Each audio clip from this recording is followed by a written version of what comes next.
ஒருவருக்கு ஒருவர் பாவங்களை அறிக்கை செய்து கொள்ளுங்கள், ஒருவர் மற்றவருக்காக இறைவனிடம் வேண்டுங்கள், அப்பொழுது குணமடைவீர்கள். யாக்கோப்பு 5:16.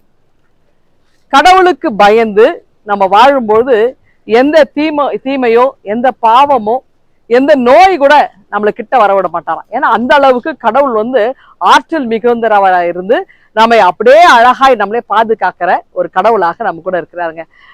ஒரு உதாரணம் பார்த்தீங்கன்னா, பழைய ஏற்பாட்டு நூல்ல இந்த யோசியா அரசு இருக்கிறார். அப்ப அந்த யோசியா என்ன செய்யறாருனாக்கா, கடவுளுக்கு பயந்து அவரு நிறைய 26 வயசு தான். அந்த 26 வயதுல அவர் நிறைய ஆண்டவருடைய கட்டளைகள் எல்லாம் ஒவ்வொன்றாய் கற்றுக்கொள்கிறார்.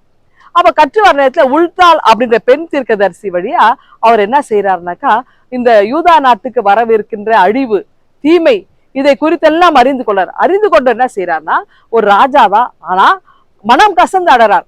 தான் செய்த பாவத்துக்காக, ஒருவேளை இது கூட்டு பாவமாக என்னுடைய மக்கள் ஏதாவது பாவம் செஞ்சா கடவுளே மன்னிச்சிருங்கன்னு சொல்லி தன்னுடைய ஆடைகளை கிழித்து கொண்டு கடவுளுக்கு முன்பதாய் மனத்தாழ்மையோடு மண்டியிட்டு அவர் அழ ஆரம்பிக்கிறார். அவர் கதறுகிறார், கடவுளை நோக்கி கூக்குரல் எழுப்புகிறார், எங்களை காப்பாற்றும் என்று சொல்லி கடவுளை நோக்கி விண்ணப்பிக்கிறார். பாருங்க, கடவுளும் அவருடைய குரலுக்கு செவி சாய்க்கிறவர். அவருடைய கண்ணீரை கேட்டு அவருடைய கதறலை கேட்டு கடவுள் அற்புதமாய் அந்த தீமையிலிருந்து அவர்களை விடுதலை காக்கிறாருங்க.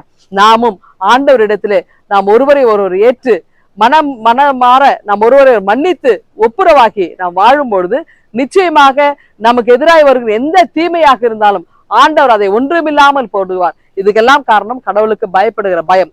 அவரிடத்துல பயந்து நம்ம நடக்கும் பொழுது நிச்சயமே கர்த்தர் நம்மை அநேகத்திலே நம்மை உயர்த்துகிறவராக இருக்கிறார். ஆகவே ஆண்டவருடைய கரங்களிலே அடங்கியிருப்போமா? கடவுளுக்கு பயந்து இந்த நாளை துவங்குங்கள். ஆண்டவர்களை ஆசீர்வதிப்பாராக. ஆமேன். எங்கள் அன்பின் ஆண்டவரே, இந்த நாள் எங்களுக்கு ஆசீர்வாதமாய் அமைய கிருபை தாரும். இப்ப ஜெபிக்கிறோம் எங்கள் அன்பின் கடவுளே. ஆமென்.